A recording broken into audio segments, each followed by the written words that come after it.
consideration of the 2020 to 2024 capital budget. The meeting is for information and discussion purposes only.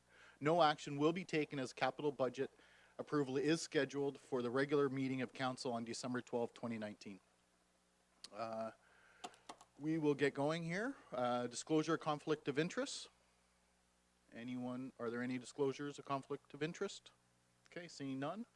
Budget presentation. I'd like to invite CAO David Creary and Director of Administrative Services Patrice Hilderly to the podium to present the 2020 capital budget and 2021 to 2024 forecasted capital plan. I'm guessing that's supposed to say.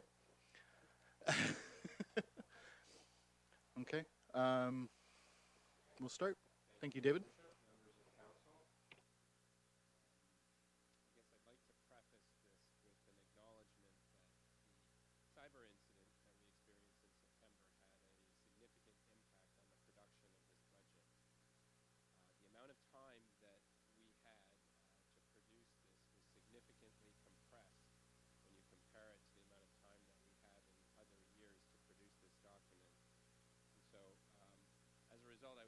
Bring 2 points forward. The first is that I want to acknowledge the work of all the staff who had to work very quickly and scramble to pull all of this information together in a very short period of time, as well as our Director of Administrative Services who managed to put this puzzle together, because that's what this is, very quickly.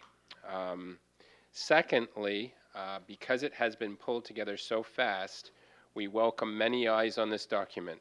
So please, please take the time to go through it. If we've missed anything, please let us know. That's what this next 2-week period is about. So we recognize this budget is very fresh. It was just produced yesterday and delivered to council last night and loaded onto our website last night. So you won't have had much of an opportunity to dive into this document yet. So what I want to do this evening at the start of this meeting is just to provide a brief high-level overview, and then we can turn to the individual pages within the budget. Everything that we review this evening, or this afternoon and this evening, is on our website, and it can be found under the council agenda for this particular meeting. And just a reminder that while we are looking at a 5-year capital plan, the only thing that comes forward for council approval is the 2020 year, which is the upcoming year. And so just at a very highest level, the 2020 capital budget proposed spending, including sewer and water, which is funded by county sewer and water rates, totals $32 million for 2020.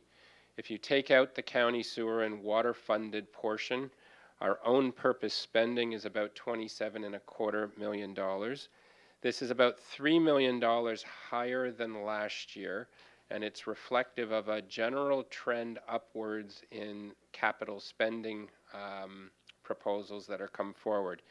If you look back 5 years ago, our capital program for own purpose spending is going to be about $10 million lower than what you see this year, and the forecast just continues to grow, as you can see, beyond this. So pressures continue to mount to increase capital spending. And you can see that in the capital forecast plan of total cost of projects of $161 million, or own purpose spending of $114 million.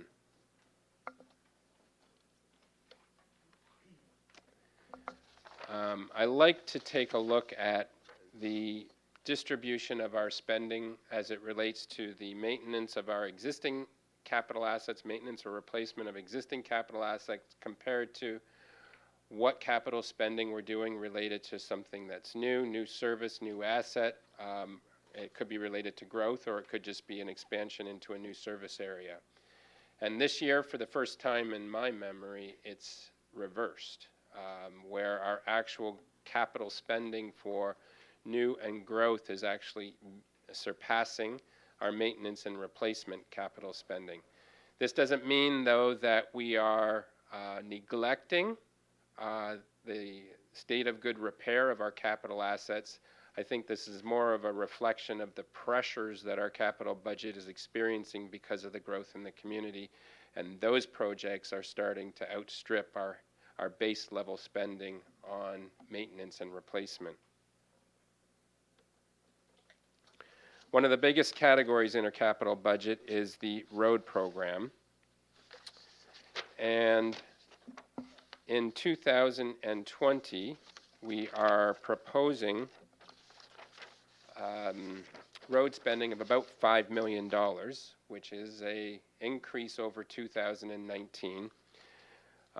Road spending is broken into three components, the first being road resurfacing. And year over year, we're looking for basically a push, so maintaining that spending level of about $1.8 million. But there's a bit of a backstory to this. And that is in about 2015, Council received a report concerning roads need spending. And the recommendation out of that report was to try to reach $2 million per year spending in road resurfacing, which is your typical shave and pave. So it's not a reconstruction, it's just strip off the surface layer, put down a new layer of asphalt, and seal that road and protect it from further degradation. It is one of the most valuable asset management projects that you can do to save the value of your asset. So Council approved that direction and has established an asphalt reserve and approved over this period of time 2 separate $200,000 contributions for a total of $400,000 a year raised on the tax levy, sustainable funding for the asphalt resurfacing program. The goal, however, is to get that to at least $800,000 so that we can reach a $2 million total spending level. So where we are right now with a $400,000 spending level should equate to a 2019 approved and a 2020 proposed of $1.6 million of spending. But what happened in 2019 was Council moved a motion at the budget approval to take $200,000 out of the reserve for capital projects and apply it to this program, which created the $1.8 million spending. Then in the 2019 revenue fund budget, Council approved a transfer of $200,000 of surplus from the 2018 budget to the asphalt reserve, which provided $200,000 of financing that we had available to use for the 2020 asphalt resurfacing program. So what you're looking at is, because of those actions of Council, we've been able to preserve this funding level. But contributions from the Reserve for Capital Projects or contributions from a surplus are not sustainable funding. And so that is not something that can be relied on and carried forward into the future. What can be is raising funds on the levy and raising the amount that we raise each year on the levy for asphalt projects. So we're able to maintain this, but this is a snapshot in time. If we go to 2021, we will have to take a step back to the 1.6 million unless Council directs us to draw funds from, same thing, from surplus capital reserve or alternatively provides the sustainable tax levy contributions. Surface asphalt, we're bumping it by 20,000, which is largely inflationary. It's not necessarily more work. And the same thing in road reconstruction. You're looking at about a $300,000 year-over-year increase in road reconstruction funding. That's not necessarily attributable to we're going to do more work. It's the fact that we're seeing tender results coming in at higher prices. And so this is a reflection of the cost of the program more than anything else. And so we're actually at about a $5 million proposed spending level for roads. And if you'd look back, 2010, about 10 years ago, that would have been 2.3 million. So in 10 years, we're doubling road spending. If you look back 5 years ago, that number was about 3.4 million. So you can see that we've made progress. We've been aggressive. We need to stay making this progress, though.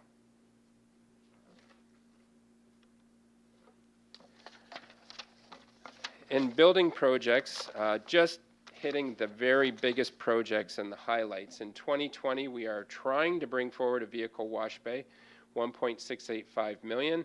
This would be constructed at the Public Works Yard on James Street, and this would be to wash all of the plow trucks, all of the transit buses, things that are washed by hand right now and making it very difficult to do a very good job cleaning these vehicles. This project, we have applied for funding under the ISIP program, and that's the reason why it's been brought into the 2020 program. It's about $1.2 million in funding is what I believe we're looking for this project. We're also proposing masonry restoration at the Market Center of $350,000 that will be tendered alongside the Woodstock Library masonry restoration project, which we did not award in 2019 due to unfavorable tender results. That will be carried over. We're trying to create a larger project. And then looking forward, we have a number of big projects in the forecast plan. In 2021, a roof replacement at Cowan Park. We have the $6.3 million Southgate Center expansion and renovation in 2023. We've put a City Hall expansion renovation of $4 million in 2023. We have the complex roof replacement of $1.2 million in 23-24. And the Cowan Fields Community Center, which is $9 million in 2024. That is essentially the Civic Center arena replacement plus some additional community center features. In Parks and Recreation, some of the larger projects we have in 2020 is the Cowan Field, multi-use field. The LED lighting, the fencing, the irrigation, the bleachers, it's about $475,000 in the current year proposed. This comes out of the report from the Director of Parks and Recreation in regards to the Woodstock football. I can't remember their name. Wolverines. And so this is, as per that report, this has been put into the capital proposal. In terms of Piddock North Shore and South Shore, we have a variety of projects that are spread throughout 2020, including improvements to the South Shore washrooms to make them accessible, to repave the Roth Park parking lot, to actually light the dam, the pedestrian crossing over top of the Piddock Dam. We're looking to undertake the design to figure out how to bring sanitary sewer and water main services to the North Shore, so that those public washrooms and the public splash pad can be served with the municipal water and municipal sewers, and that when there's peak events that occur in those facilities, they don't have to bring in porta potties because you fill the holding tanks and you can't pump them. And I'm sure Upper Thames will have interest in looking to bring some of those municipal services into their campground as well. Repairs to the South Shore boat ramp, as well as some fencing repairs, rounds it out to around $610,000 of proposed spending next year. The next biggest ticket is the Cowan Park Sportsplex. We're looking to convert Reeves Hall to a gymnasium with a removable partition for a total of about $205,000.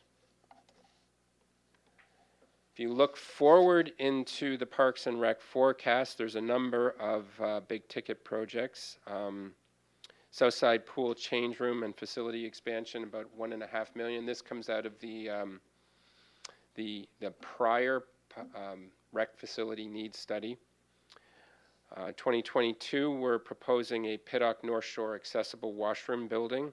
Of course, we have the Southgate Center and Cowan Fields, which were previously mentioned. A big footprint in the capital program is the industrial land development. In 2020, we have for Bysham Phase 3, which is in the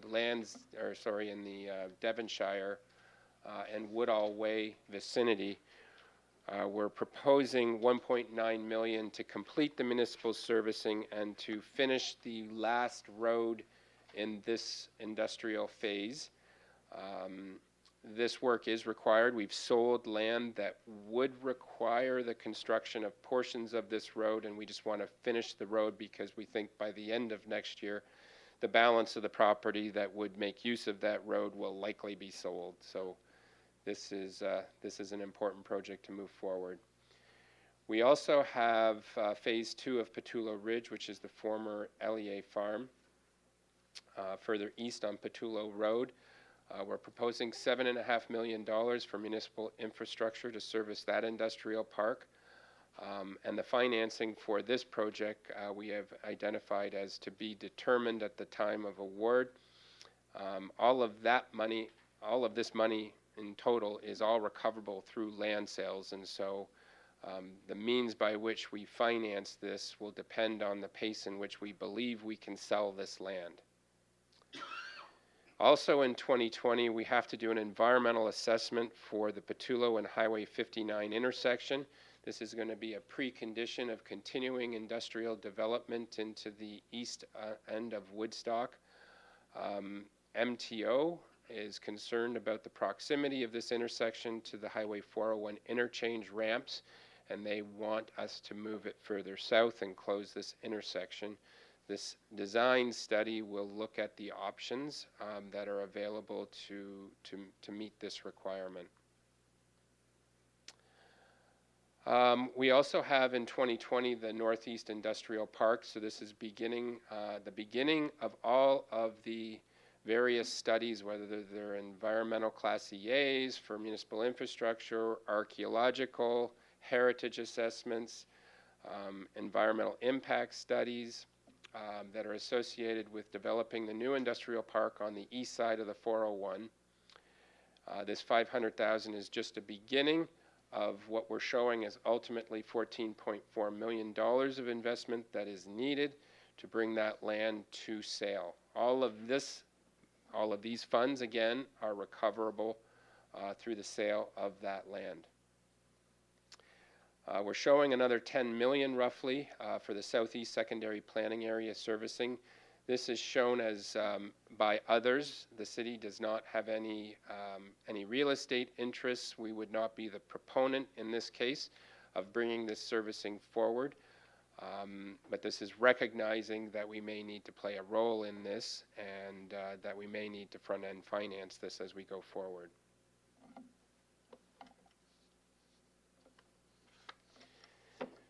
There are two projects that we've included in the capital budget that we would say are contingent on funding approval. And the first would be the vehicle wash building. That's roughly $1.6 million. We've applied for the ISIP, which is the Invest in Canada Infrastructure Program, if I remember the acronym correctly, and that's $1.2 million. If we are not successful in receiving that funding, this puts this project in jeopardy. It would not proceed unless council provides an alternative financing for that $1.2 million. So this will fall off of the capital plan in the absence of some council direction. Secondly, in 2020 and to 2023, we have transit expansion totaling about $3.1 million, of which $2.3 is again ISIP funding from the transit component.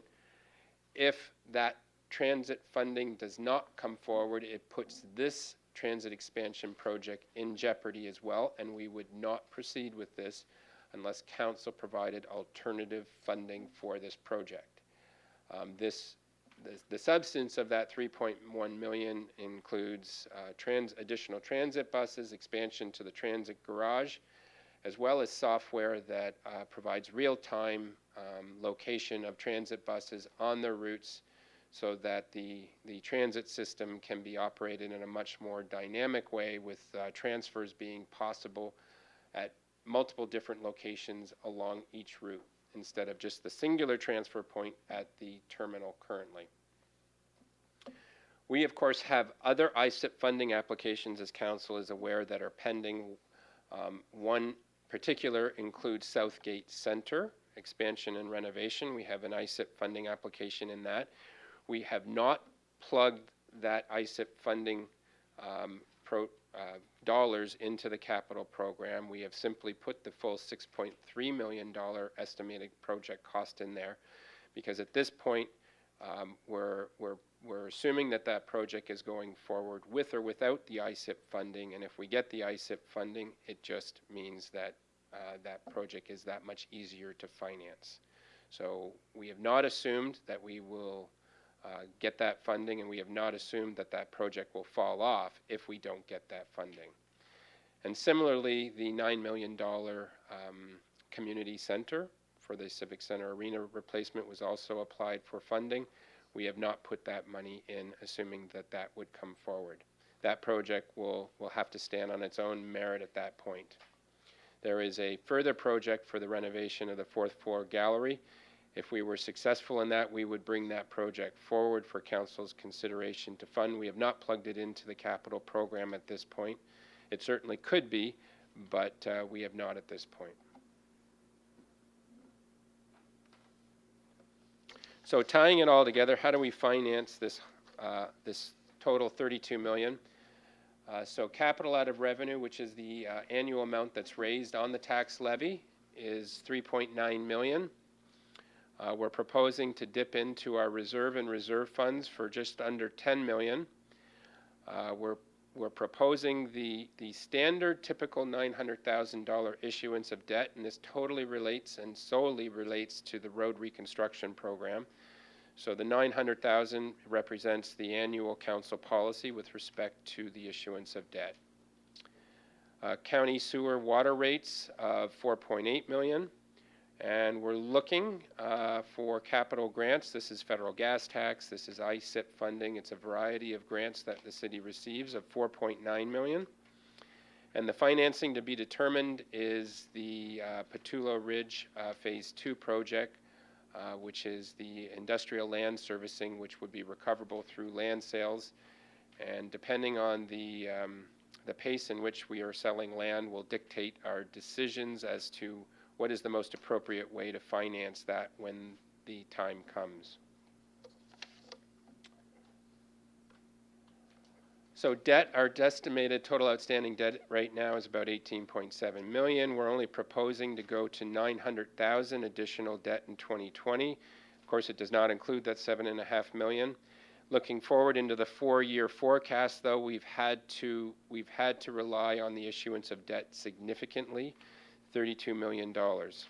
That does not include the industrial land development projected costs of a further $25.5 million. So you can see that the difficulty in financing the capital plan going forward, as the pressures mount on increased capital spending, becomes very difficult, and it requires us to turn to more debt financing. And so just a disclaimer, what's not in the budget, there's a few things that have been bouncing around in recent years. One is a Bower Hill communication tower. So this would be for our emergency radio system for emergency services, so police, fire. Having a singular communication tower for our own purposes is likely going to be a need in the near future. Cameras in the downtown for security purposes has been bounced around in prior budgets. And finally, aquatics facility. The decision on whether or not to rehabilitate Lions Pool or replace with an expansion of to Southside Pool has not been considered in this capital program. In 2019, we did have a project in to rehabilitate Lions Pool in the amount of $900,000, and council directed that that project be removed from the 2019 capital budget and replaced with it a study to look at options for what we can do with Lions versus Southside Pool. That study work is being completed, and the Director of Parks and Recreation will be reporting to council very soon on the costs of those options, and it could be even at your next meeting in December. But at this point, this is a missing piece because certainly something needs to be done in aquatics with the age of that Lions facility, and we don't have the direction at this point to be able to put it into the capital program. And with that, Your Worship, if there are any questions before we go page by page. Thank you very much. That was a lot of work put in by, well, the staff, but a lot of it done by you and Patrice, so thank you. Thank you. Is there questions of council before we begin? Okay. Well, let's get right into it. Budget discussion. We are going to start on page 27 and 28, which is IT. Any questions there?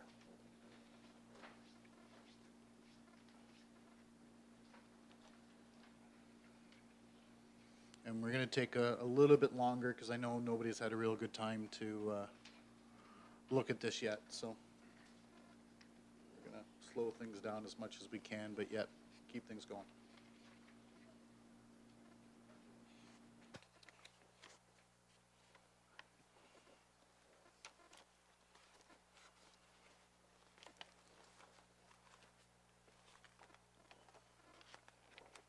Okay, nothing on page 27 or 28. Oh.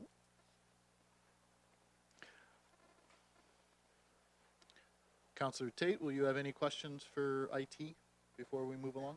No? Okay. Okay, any questions for IT? Seeing none, we will go to fleet and equipment, pages 29. We'll go one page at a time. Page 29. Anything there? Councillor Schattenberg. From the chair through to, I guess, Harold Dehan in engineering. I notice also on page 31 of the proposed budget, there's a plow truck replacement, and I notice it's called Project 1334. And on this page is the Project 794 from Public Works to replace a plow truck. Just wanted to get, I guess, clarification to see if this is a duplication or not duplication.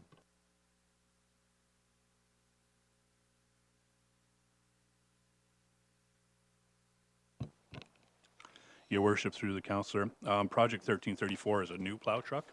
The other ones are replacements. 1334 is an addition to the fleet.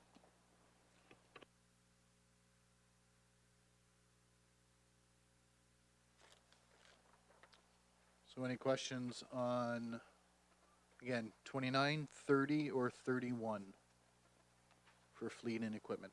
Councillor Schattenberg. Question one more time to Mr. Dehan. Project number 1328 is noted to be a roll-off truck. What would be the specific uses for that equipment? Your Worship, through the councillor, mostly that truck will be used to bring material from the depot to Salford landfill. Sorry.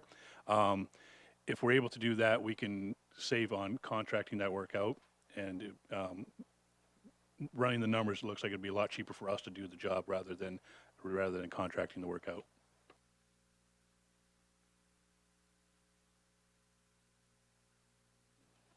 Councillor Lauder.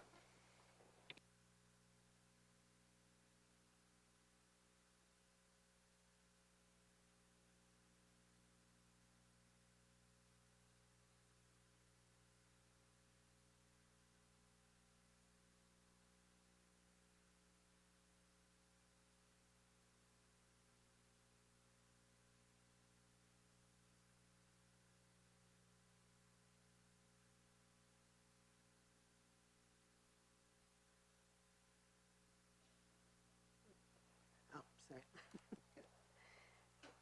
Just, so is that just a replacement of the one we have? We've been having a lot of problems with. Your Worship, through the councillor, yes, that is a replacement of the existing equipment. Okay, thank you. Okay, as we go along, I'm going to ask that, especially when we're asking questions, let's go with page number and what project number, just so everybody can relate to it easily, if that's okay with everyone. Okay. Any more questions for fleet and equipment up to 29, 30, and 31?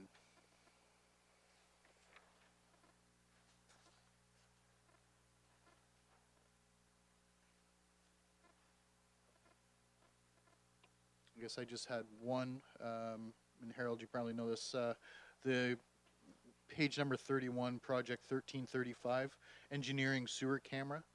Did we not just get another camera, or is this an addition to? Your worship, through the counselor, I don't think we did. I think this is a replacement one. I don't think we got one last year, did we? No. Pardon me? This is the Public Works. Oh, this one's for, oh, sorry. This one's for engineering, right, sorry. This is engineering's camera. Yes, sorry. All right, thank you. Any other questions? Councillor Schadenberg. Yeah, through the chair to Mr. DeHaan. I noticed in a couple of areas, for example, Public Works replacing of truck, the word auction comes in. Are these older vehicles sold?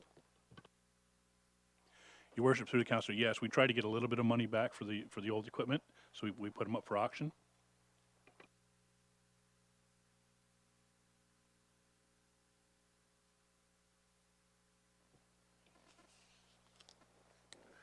Anything else before we move along?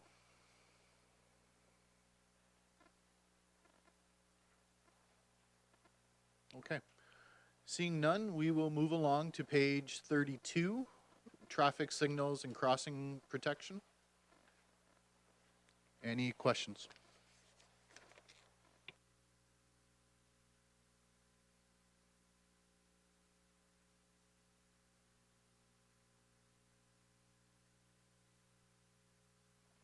Councillor Schadenberg. Again, I guess to Harold DeHaan, through from the chair. Project number 412 talks about the various and brand new traffic signals in the city of Woodstock. I'm only going by my bad memory, but I'm surprised to see that the Dundas Street Advanced Sitter is in 2022. Is that where it's always been sort of projected to be? Your worship, through the counselor, it's kind of always been a little bit farther. It hasn't necessarily always been specifically at 2022, but it's always kind of been farther out. We do traffic counts and monitor pedestrian and vehicular traffic at these intersections, knowing that they're close, and when they meet the warrants, that's when we'll recommend to council that we'll put them in the following year. But right now, we still think there's a few more years before the volume of traffic gets enough that they'll meet the warrants for those lights to go in and be necessary.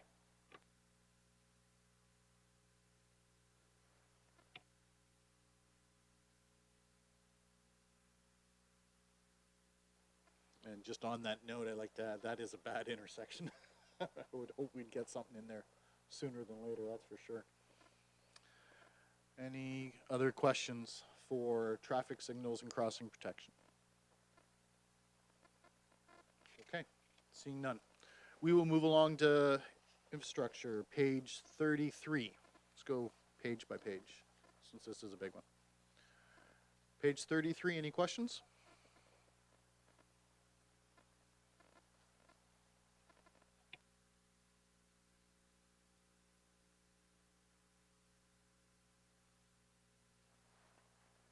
Oh, sorry. Councillor Schadenberg. Through the chair to Harold DeHaan, the Warwick flooding remediation, I guess has kind of been an ongoing project for a number of years. The one part I had read in the report, I'm not sure if it was earlier in this report or somewhere else, talked about the fact of probably putting a stormwater management pond in at the fairgrounds racetrack. Is that sort of part of the plan? Your worship, through the counselor, actually that part's already been done. We did that part about 2 years ago. It's not much of a pond at all. It's really only about maybe a meter deep. But basically the interior of the track was regraded and cut out so that the water would back up inside the track during the larger rain events. So yeah, we did that about 2 years ago, I think it was.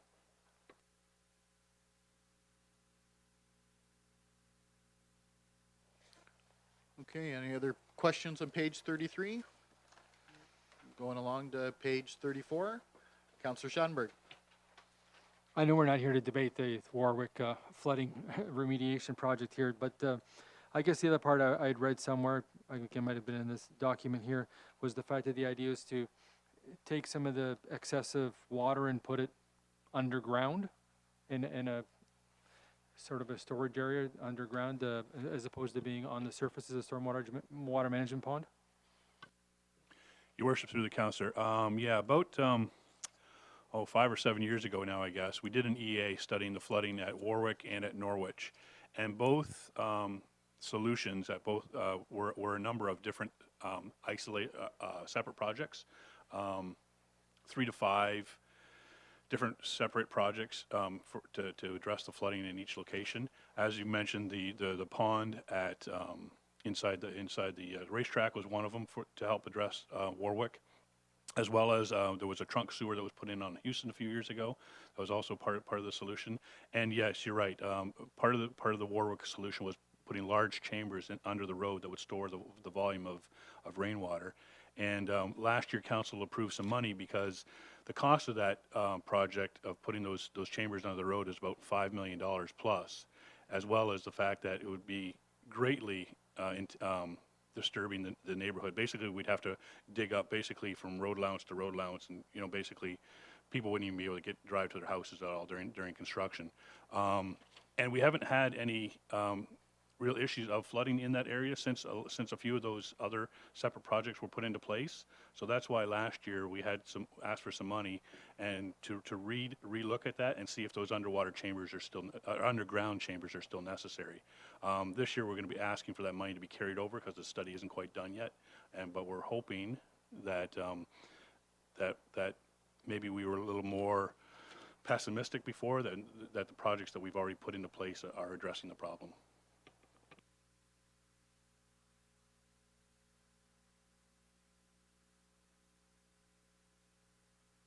Councillor Talbot. Chair, through to Mr. Dahan. Page 34, number project 1251. The Main Street reconstruction, Mill Street to Finkel Street. So that would go partway in front of Purina, but not all the way. That would almost stop just at their building, like where their buildings end, kind of. So looking at that, would that be something that we would be anticipating to do in May and June, and how long would the project actually be? Your worship, through the councillor, you're correct in the location. We do realize the impact of what that will be on Purina, and we are planning on having discussions with them on how best to do that, get that construction done, to have the least impact on them. Okay, good, thank you.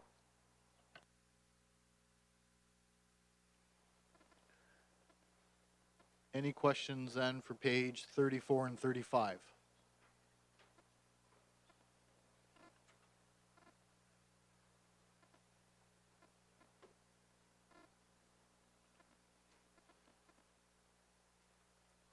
Okay, seeing none, we'll finish it off on page 36 as well.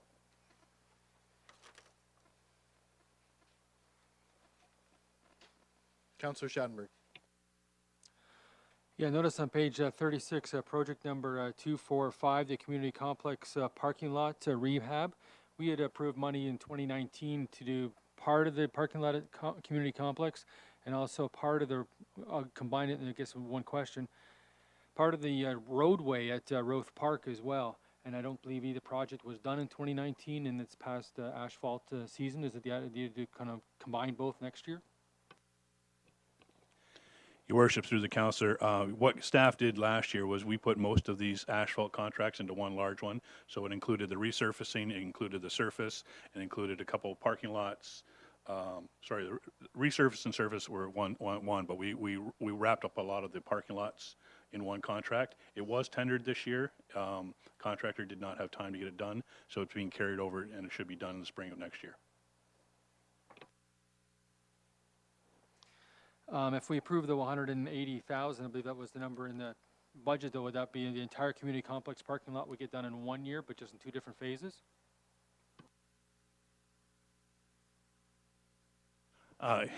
Your worship, through the councillor, no, it was intended to be done in 3 sections, so that would have 2/3 of the parking lot done this year.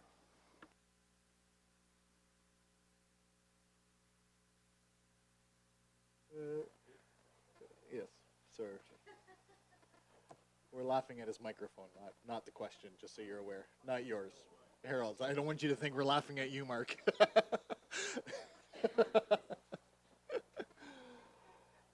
Any other questions on page 36 or up to 36 for infrastructure before we move along?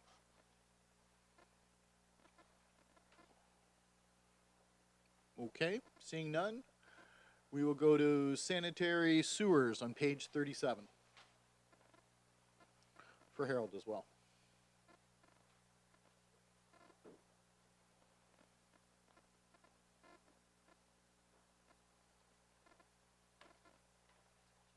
Councillor Schoenberg. Yeah, through the chair, through to Harold Dahan. I noticed there's nothing in there for the boundary adjustment into Southwest Oxford for doing any servicing or preliminary servicing to connect them to the city of Woodstock. Is that because the boundary adjustment hasn't been completely approved yet? Your worship, through the councillor, that is correct. And once and if it does get approved, a whole servicing study has to be completed before we can even put a dollar amount to what needs to be done. If I can add on to that, do we have a timeline on when that might be? Is that within the next year? Your worship, through the councillor, I'm not familiar on the provincial. I think it's anticipated, the clerk of CRA can correct me, to be approved for happening in January of this year. If that goes through, I would anticipate that the servicing study or the secondary study for that area would happen in 2020, which would mean that it would probably be incorporated in next year's discussions.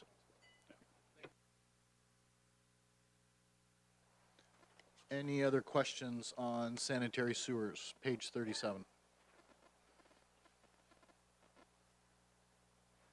Okay, seeing none, we will move along to water mains, page 38.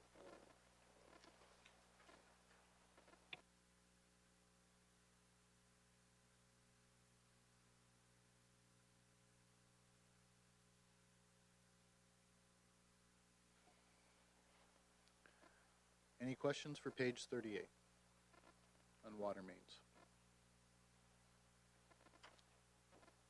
Okay, seeing none, we'll move it along to development costs, page 39 and 40, since 40 is a short page. Any questions at all in that section?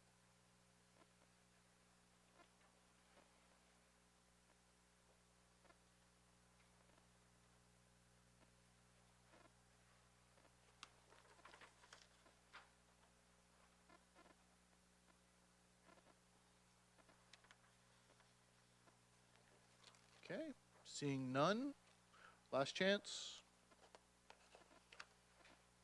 Okay, page 41, cost recoverable from developers. Any questions there?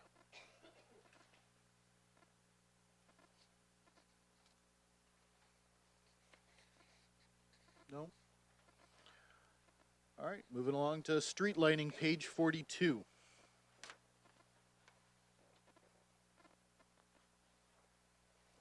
Councillor Talbot? Chair through to Mr. Dahan, it says, where did I see it here?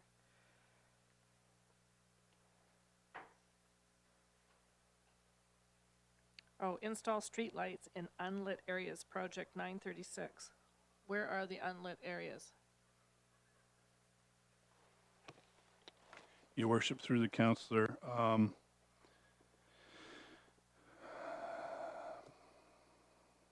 me see if I can find the backup sheet.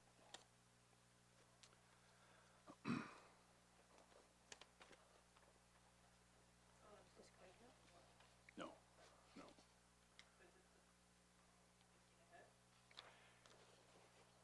Well, no, it is on,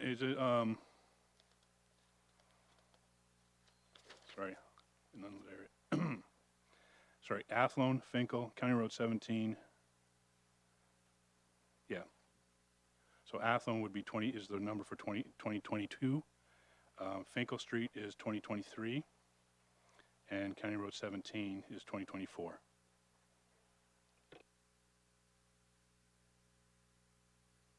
Councillor Lauder? Through the chair to Mr. Dahan, on the project on page 42, the first one there, 705, the new street lights on the north side of Devonshire Cardinal to County Road 4. Is that our responsibility, or is that's a county project? Is it not? Your worship, through the counselor, yes, Devonshire is a county road, but street lighting and sidewalks for pedestrian are the lower tier responsibility. So that's why we would be responsible for putting street lights and sidewalk in as part of that project.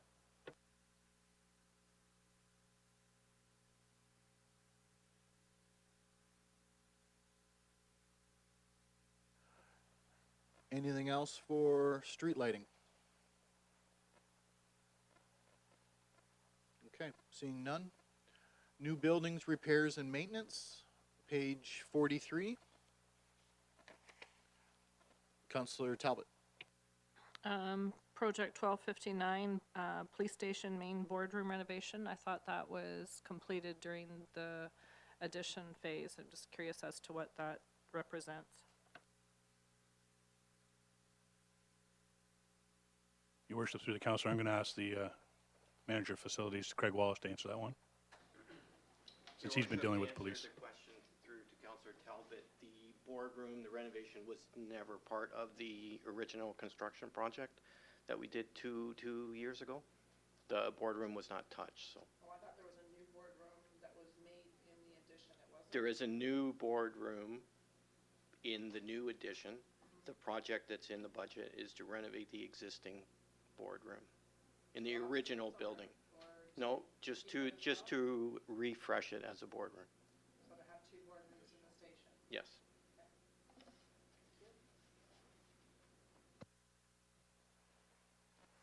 Okay. Any other questions on page 43 for new buildings, repairs and maintenance? Okay, page 44.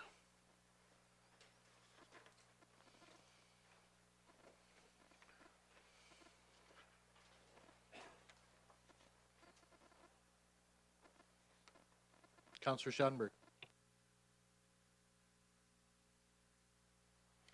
I guess just want further information about the exterior masonry repairs at the Market Center. I go by the Market Center. Obviously, it's very close to our building here, but I've certainly been by the Market Center many times, and repointing the brickwork seems to be a project that's I would say it's well overdue. But give us an explanation of what would be involved for $350,000 for the entire project. Your worship, through the counselor, I think Craig will take this one again. Your worship, through to the question from Councillor Schattenberg, the project, like you said, would include repointing a lot of the brick on the building. When you walk around it, you can see that the mortar joints, the type of brick is in need of repair.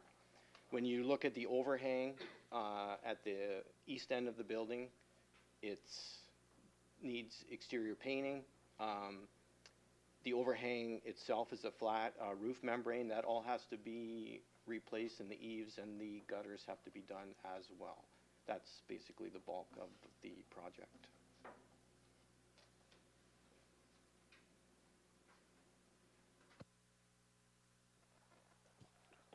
Okay, any questions on page 44 and 45 then?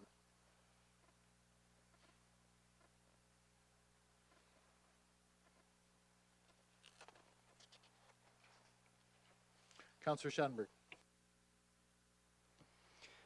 The museum, project number 1362, restoration of the east and west exterior doors. Is that more for an appearance facade look, or will they be more usable on an ongoing basis? Councillor Shatter to the question. This is actually a restoration. So with the building and the easement that we have on it, both those sides, you can't actually use them. But part of the easement is the exterior of the building, so it's replacing what we had. As well as if you look at the actual windows above the doors, they did one side with the window above it, the other side it's almost falling out. So yeah, definitely needs some work.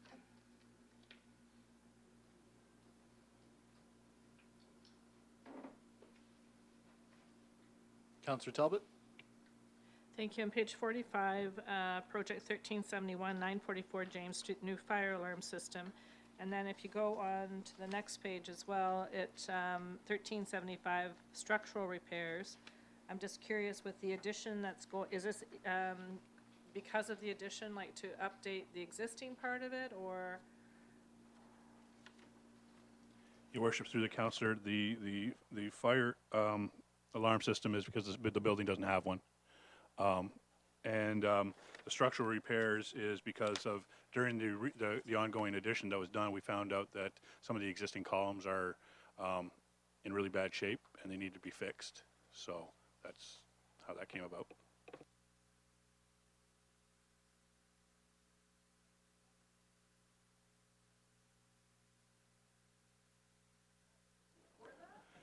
Your worship, through the counselor, because of the age of the building, it's not required. So we don't, I mean, we're trying to balance the budget out a little bit.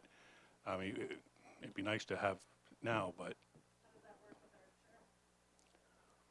it's, as I mentioned, it's not required, and we've had insurance up to now, so.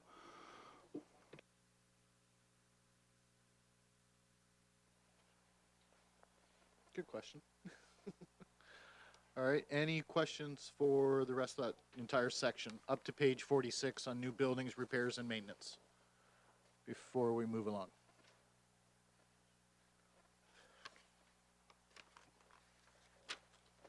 Okay, seeing none.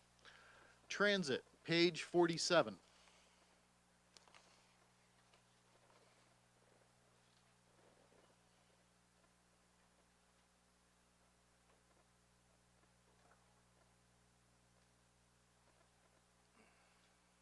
No questions for transit? Councillor Schadenberg. I'm curious if it's more of an operating budget side or if it's part of the capital budget, but the moving of signage and whatnot, that'll be affected when we go to 7 bus routes as opposed to 6 bus routes. Where does that factor into the accounting here? Your worship, through the counselor, you're correct that it will be a capital item. However, that'll be approved at the time when and if council approves the addition of the 7th route.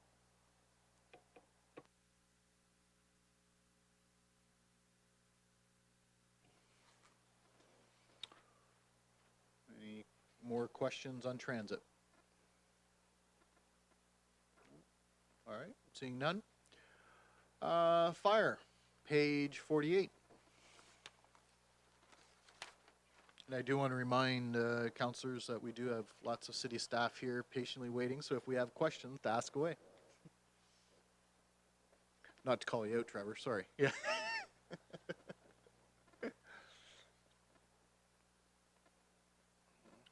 Questions for fire? Councillor Schadenberg. Maybe give us some more, to the fire chief, more specifics on the replacement of the fire truck that I guess is, obviously they don't last forever, but is it based on mileage? Is it based on attrition? Is it based on the quality of new equipment? To spend 1.1 million on a new truck this year and another one for, obviously a different truck for 2022. Through you, your worship, to the question from the councillor. They're set out in industry standards. It's based on years. And that in this case, it'd be a 15-year replacement value. And so that would be, pardon me? And that would be based on that. We are looking at the apparatus that we have and extrapolating out from that which would be better served to the community to replace in a timely fashion. And we feel that this apparatus would be best served to replace at this time.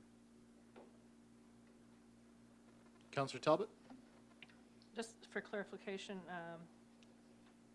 that we're not replacing the whole vehicle, we're just replacing the equipment on it? No. Like the ladder? Through you, your worship, to the councillor, it would be replacement of the whole vehicle. The whole vehicle, Correct. okay? If I can add on to that then, are we getting a longer ladder then, or are we still going to be aiming for a 75-foot with considering all the new buildings coming To to the you, city? your worship, depending, it depends on fire tactics, of course. At the time, we are going to look at a longer piece of equipment. The 75-foot would still serve us well, even if the buildings were taller. It's a bit of a misnomer that aerial ladder devices need to reach the tallest building that you have. As you know, in several cities, you have 75-story buildings. They don't reach the top. They don't have trucks that big? No, they don't. Oh. So we would then, of course, that's where our fire prevention division would look after the residents, and there would be systems in place in those buildings that would allow them to extricate themselves to a place of refuge, or we would shelter in place, or another tactic would be that we could rescue them from lower levels in the building. Okay, thanks, Trevor. Yeah. Any other questions for fire on page 48? Okay, seeing none, thank you. Parks Department, page 49.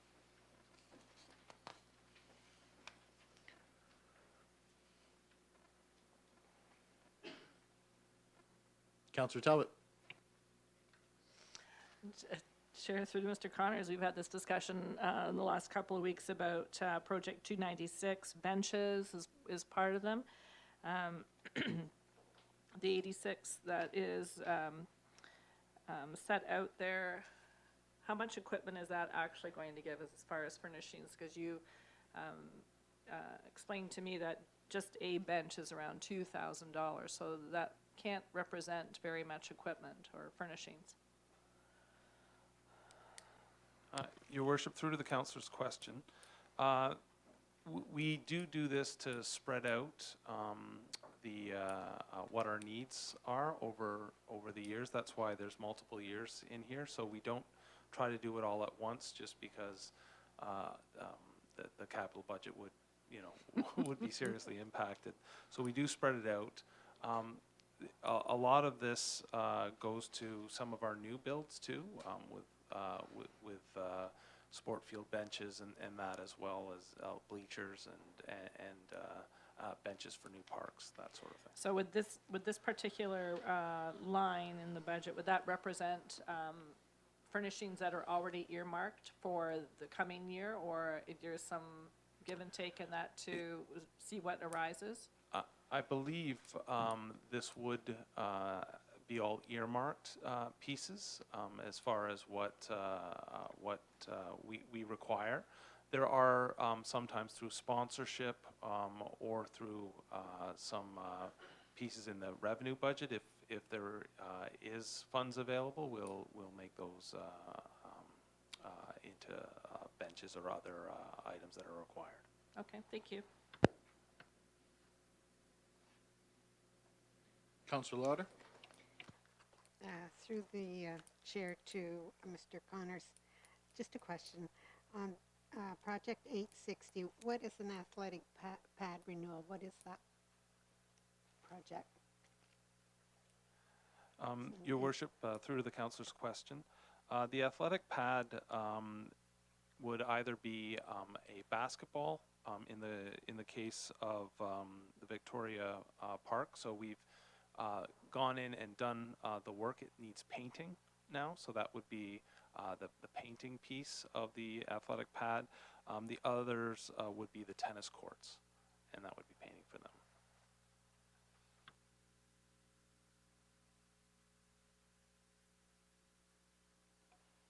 Okay, any other questions on page 49?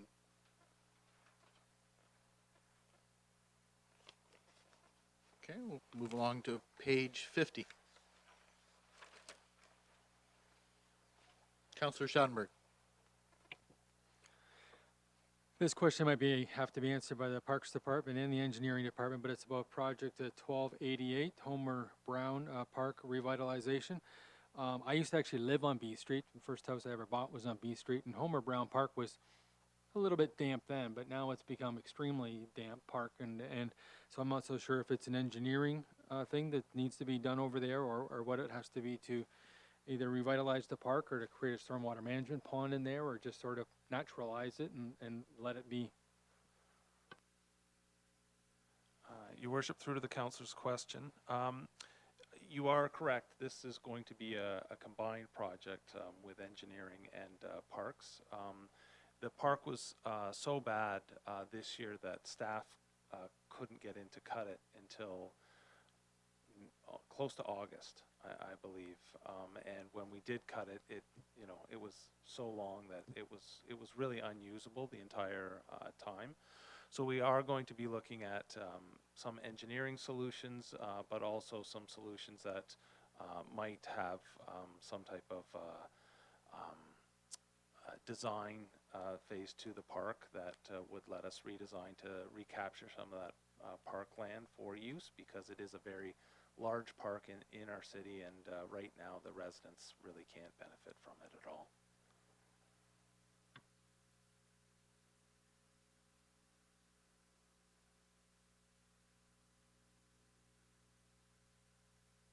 Councillor Shattenberg? I guess as a follow-up question to that, the money's therefore for 2020 for that budget, would that be to, I guess, design and grade and work on the drainage as is noted on the, as opposed to replacing any playground equipment this year or next year? Your Worship, through the councillor's question, yes, the first step will be to get the park redesigned, so it isn't so wet before we could work on any other pieces to the park. I'm quite certain in conversations with the chief engineer that that will be the first step, is there'll be a lot of regrading and redesigning of the park.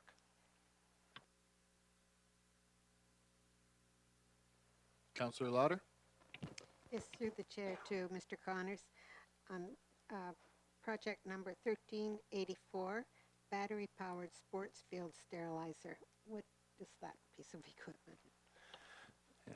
Your Worship, through the councillor's question, this is what we would need for the turf field inside Cowan Sportsplex.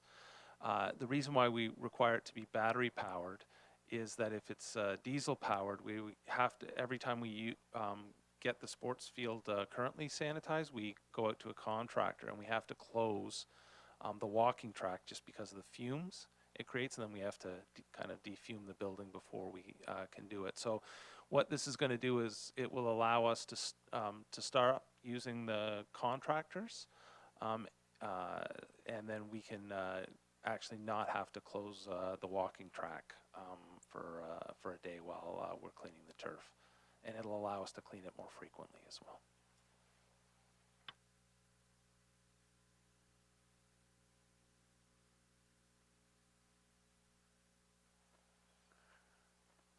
Any other questions on page 50 or 51 now? Councillor Talbot? Sure, through, Mr. Connors, the project number 1389, the demolition of the environmental park at Lookout. Your Worship, through to the councillor's question, this is there's a structure that is at the end of Lansdowne on the trail, and I believe it was built quite a while ago, and it looked out over the Piddock. Well, since then, the structure has lost most of its integrity and would need to be fixed and rehabilitated completely to keep it there. But since that time, there's been a lot of trees that have grown up between there, so it's not really looking out over the water. It's now just staring at a bunch of trees, and so it's I think its life is over, and it just needs to come down.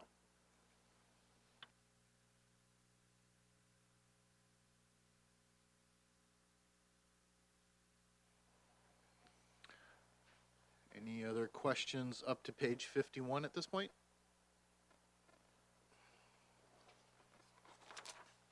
Okay, seeing none, we'll move along to page 52 and 53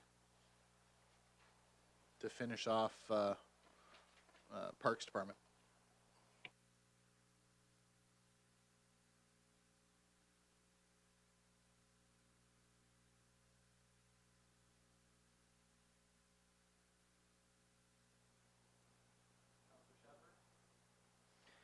Yeah, through the chair to Brian Connors from Parks and Recreation. I noticed project 552 suggests a fourth ball diamond at Cowan Fields, but not till 2021, and a fifth one in the year 2022 developed. I know this year we significant problems with one of the ball diamonds in Southside Park, based on supply and demand, number of teams, number of players, etc., and the fact that some games were moved to Interkip and elsewhere because of what happened in Southside Park this year. Is 2021 a good time for a fourth ball diamond, or should we be possibly looking at it sooner? I know you look at all the numbers from the various leagues. Your worship, through to the councillor's question, looking at the numbers, I do not believe we require a fourth ball diamond build at Cowan Field at present. I believe most of the cancellations came from the one field not being able to be built on time due to the water in the floodplain there. So when we were down a field, there was a lot of cancellation of games, but with the normal amount of fields that we're operating, I don't anticipate that to happen next year.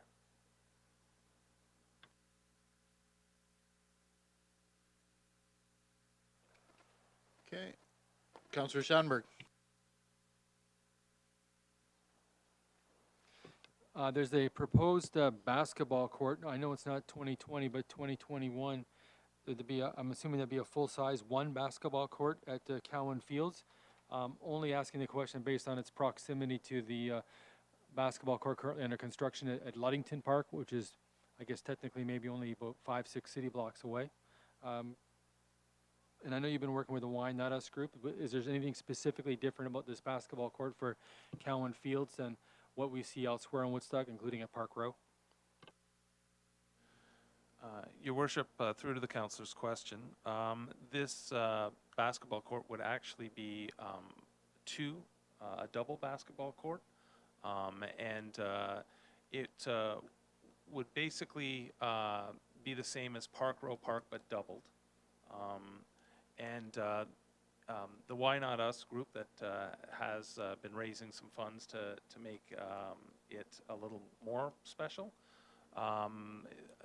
would be pieces that would be on top of this. This would just be your base kind of community basketball courts.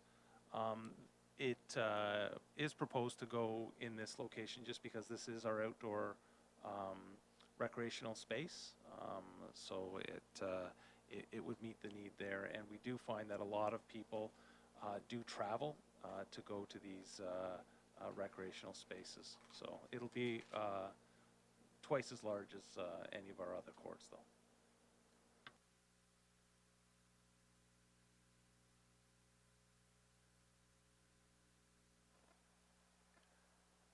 Any other questions up to page 53, Parks Department, before we move along? Okay, seeing none. Page 54, Recreation Programs. Any questions?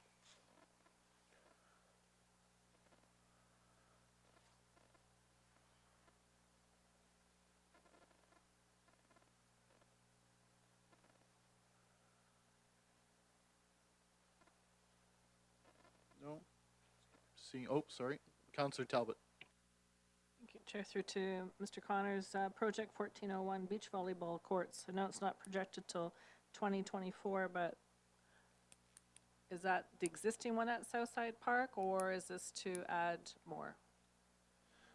Your worship, through to the councillor's question, this would be to add more. It wouldn't be located at Southside Park. We would be looking to do this at Cowan Fields, and I believe that it would be a good time to have these courts go in the same time. If we were building an indoor structure, it could go beside the indoor structure. That way there could be tournaments run, and they could have a lot more usage from that, and that would be the Cowan Community Center, the Cowan Field Community Center. So the only one that we have presently is the one at Southside Park?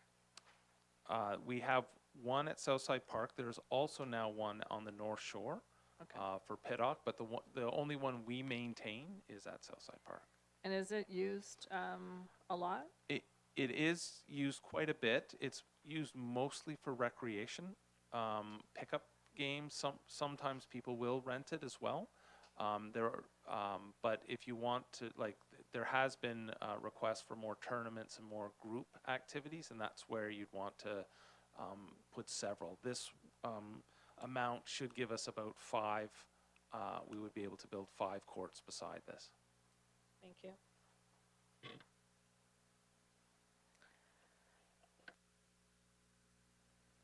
Any more questions for recreation programs on page 54? Okay. Move along, page 55. Southside Aquatic Center and Lions Pool.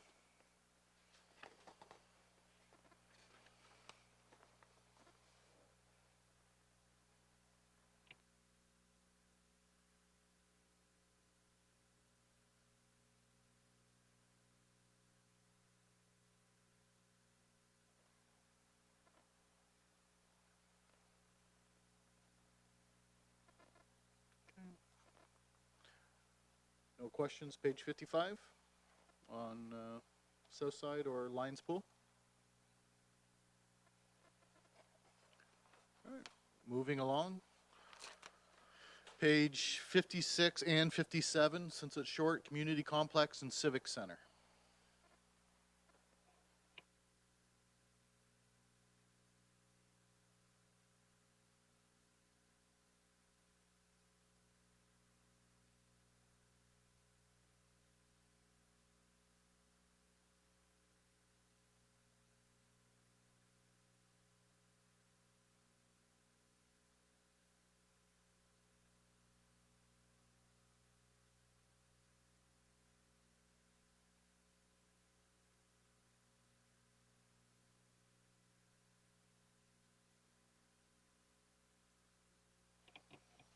Guess I have one question for the page 56, Project 1406, the Civic Home Bench Board.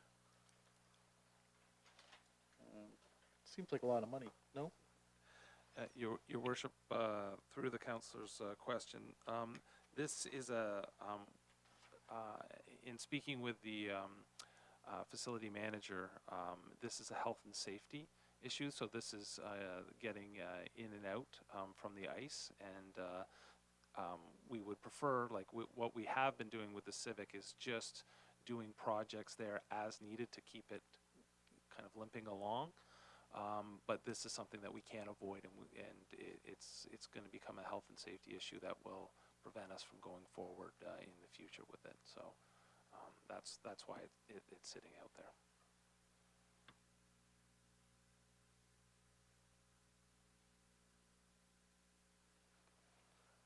Any questions for, again, Complex or Civic Center? Okay. Moving along, page 58, Cowan Park.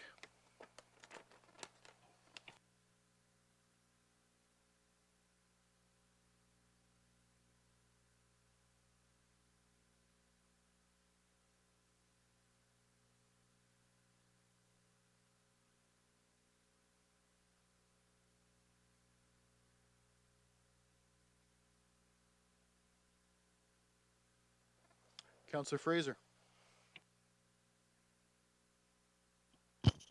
Thank you, and through to Mr. Connors. The Project 1407 facility redevelopment in 2022. Your Worship, through to the councillor's question, this project would be to facilitate other sports and activities in the Sportsplex. So what this will do is provide a community room where the boardroom currently sits, and redevelop that into more of a community program room and athletic room, so that other groups can make availability of that space.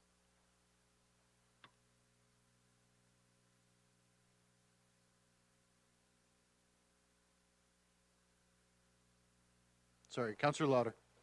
Blind spot on this side, sorry. Through the chair to Mr. Connors. Project number 1321, 2 hydration stations for the walking track. $20,000 seems like a lot. Your Worship, through to the councillor's question, There is 2 hydration stations. One does say the walking track, and that would be to get water up to the walking track where it needs to go. The other would be actually where we propose the gym to be. So we would it would be in between those washrooms there, and there'd be another one there because those we believe those users are going to be fairly different, and that would that's where we think the hydration station should go. Thank you.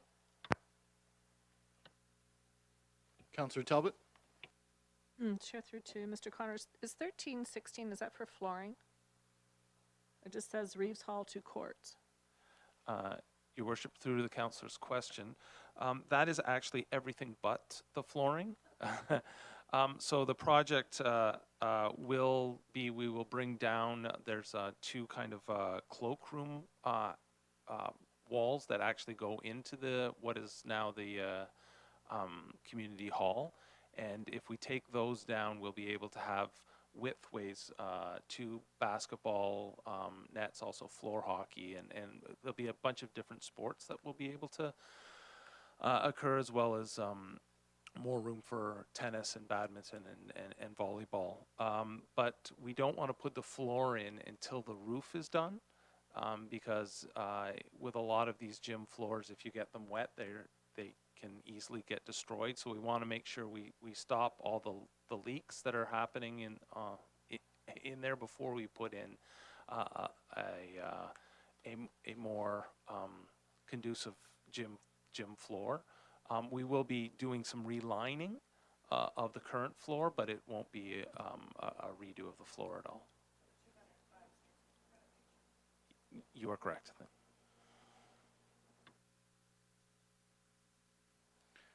If I can add on to that then, I don't see anything in for roof repair. Is there a budget here somewhere that I've missed for? Your worship, I believe it's under the building category. Craig has put that in. As long as it's in there, Yes, it is. yeah, like I said, we're going through this pretty quick considering at this point, but I'm sure I'll see it later. Okay. Anything else for Cowan Park? Up to page 58 at this point. Okay, seeing none, page 59 is Art Gallery.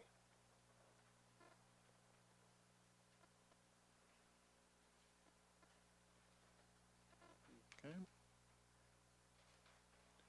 Councillor Schanberg?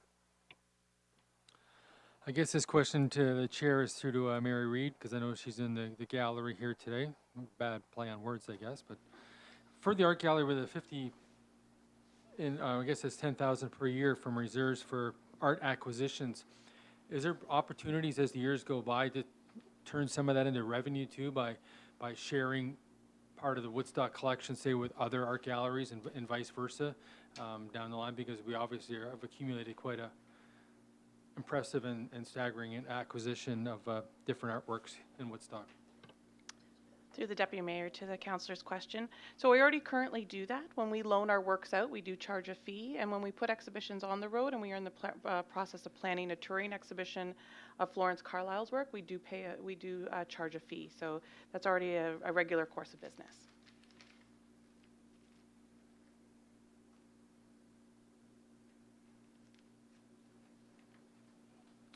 Any other questions for Mary while she's up? Okay, seeing none, thank you. Moving along. Sorry, to page 60, library. As you see, Mr. Harvey's here as well, so anybody have any questions for the library?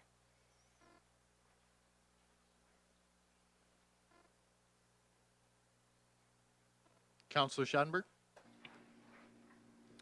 I see the plan would be to do a building expansion feasibility study, and that would be paid for through development charges based on the fact that it would be something new to the city of Woodstock. Is that kind of the background on that would be? And what specifically would be some of the things that you would be looking at as far as feasibility studies for future expansion?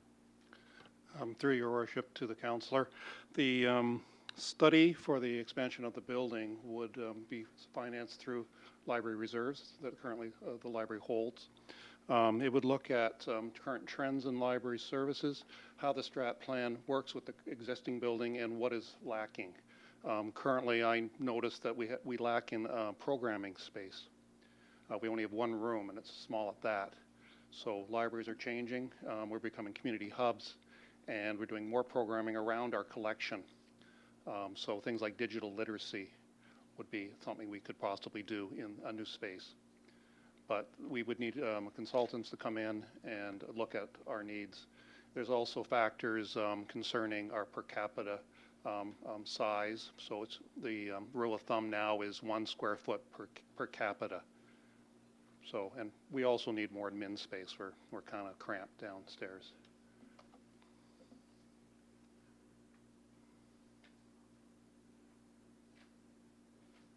Any other questions for David? Yeah. Councillor Schadenberg? Just curious, the two self-check stations are checking out your own books and material, DVDs or whatever, are they simply gone obsolete because of current technology? Through your worship to the councillor. Yes, they're running Windows XP, which upgrades are no longer available, and the units have been on for quite a number of years. They're going to start to fail shortly, so it's time to replace these units.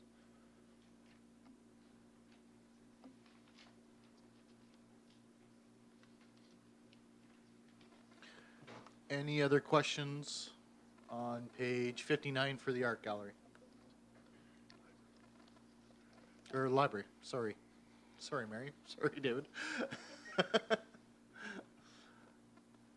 Okay, seeing none, thank you.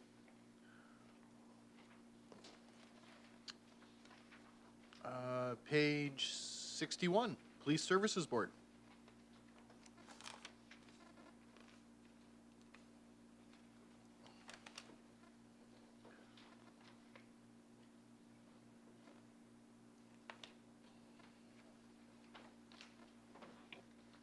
Sorry, Councillor Fraser?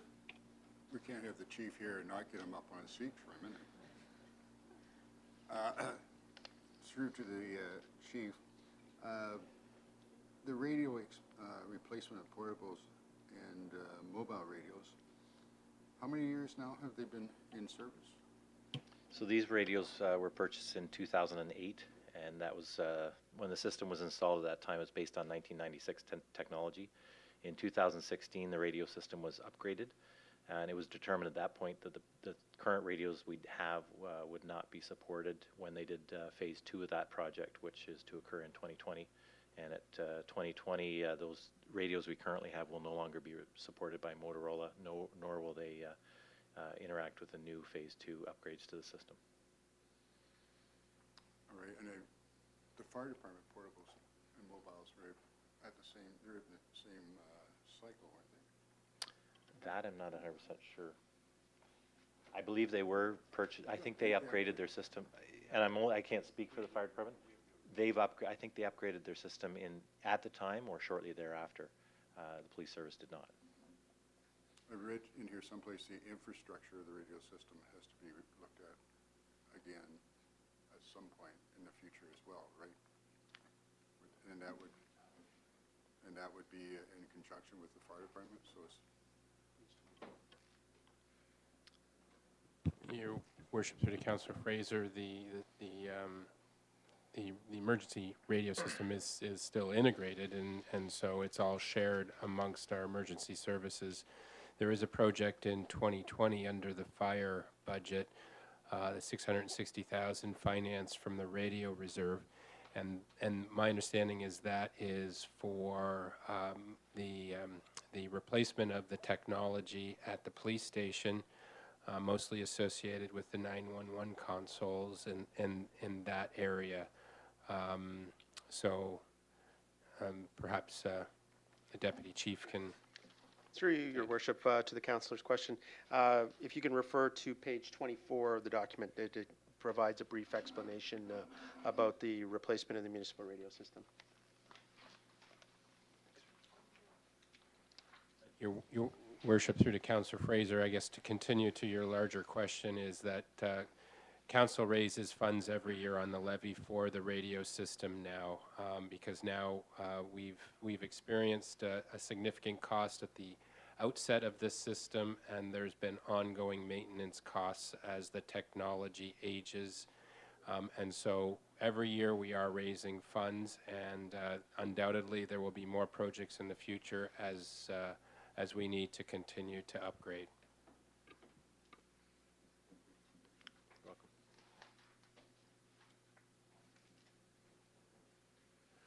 Any other questions here for police? Chief can answer while he's up here. No? Okay, seeing none, thank you very much. Well, we went through that pretty good, actually. I thought we might take a little bit longer, being fairly fresh in front of us, but councilors are requested to forward their suggested amendments to council, the CAO, the city clerk, and the Director of Administrative Services by December 6th. Okay. All items were covered this evening. The alternate meeting, all items, were covered this evening. The alternate meeting for Thursday is canceled, or not required. If we have no further questions, we'll look for an adjournment. Councillor Fraser, seconded by? Can I get a seconder? Councillor Schattenberg. All those in favor? We are adjourned. Thanks, everybody. Thanks for coming.